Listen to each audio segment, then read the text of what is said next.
Bismillahirrahmanirrahim. Assalamualaikum warahmatullahi wabarakatuh. Perkenalkan, nama saya Alif Rahman Dias Darmawan dengan NIM A12 2020 06416. Pada kesempatan kali ini saya ingin melakukan demonstrasi mengenai tahapan preprocessing dataset dan juga perhitungan nilai recall, akurasi dan precision pada dataset guna memenuhi ujian tengah semester mata kuliah analitika media sosial.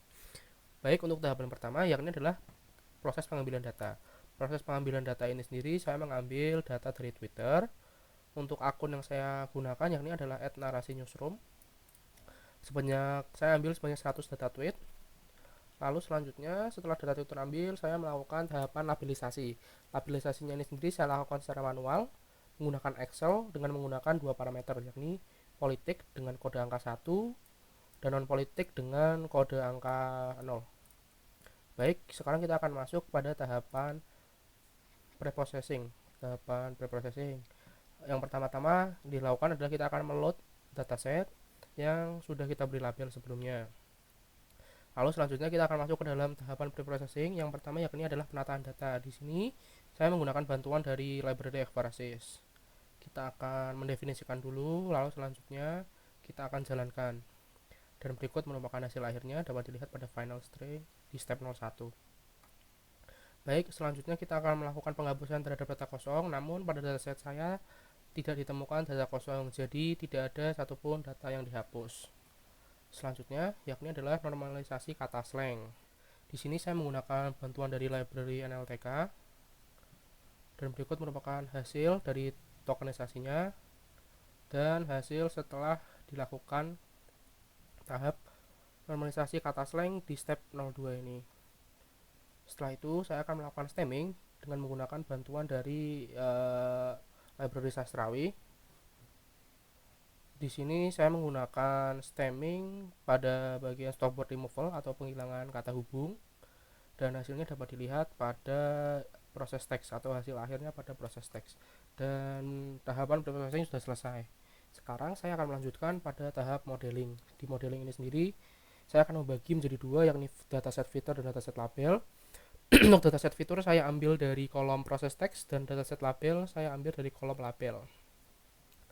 Lalu saya akan melakukan cek terhadap distribusi datanya. Di sini dapat dilihat bahwa nilai 0 atau yang bertemakan politik itu sebanyak 59 atau 59%, sementara dengan label 1 atau bertemakan politik itu sebanyak 41 atau 41%.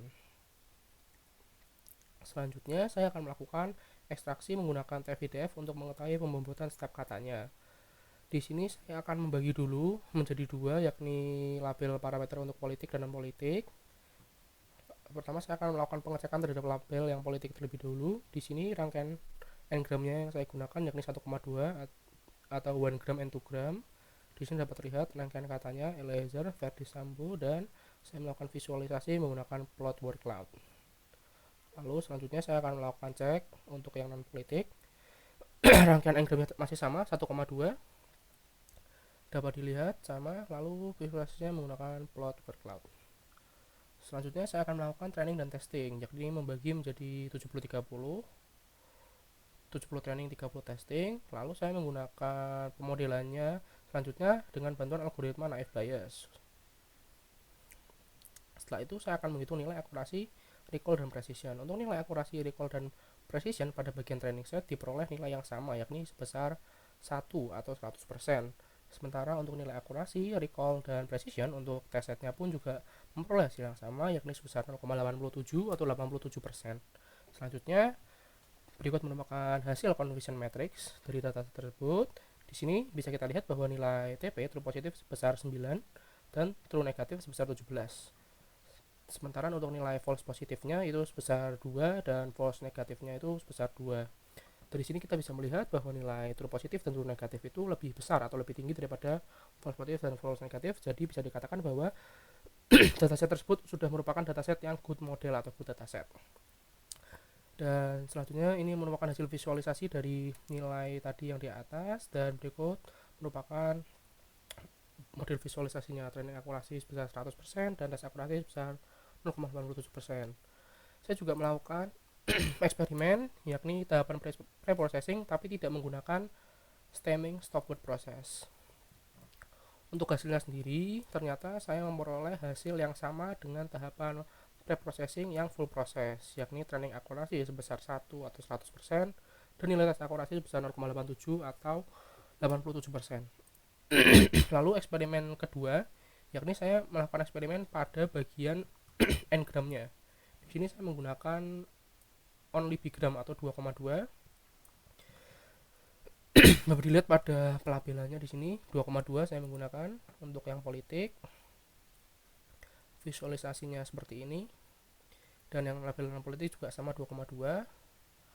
Lalu dari situ saya memperoleh hasil nilai untuk nilai akurasi recall dan precisionnya pada bagian training set yakni sama sebesar 1 atau 100%.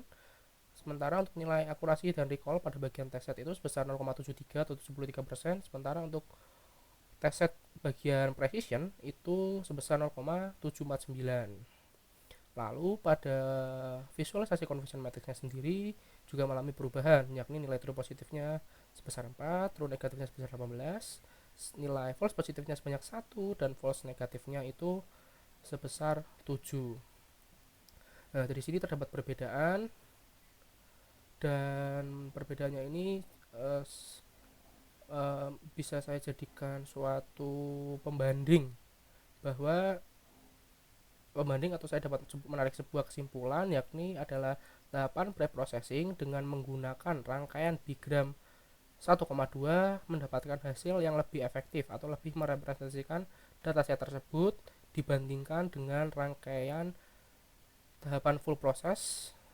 Namun dengan rangkaian n-gramnya 2,2 di sini dapat dilihat dari nilai training akurasinya yang 100% namun pada tes akurasinya hanya mendapatkan 0,73 atau 73%.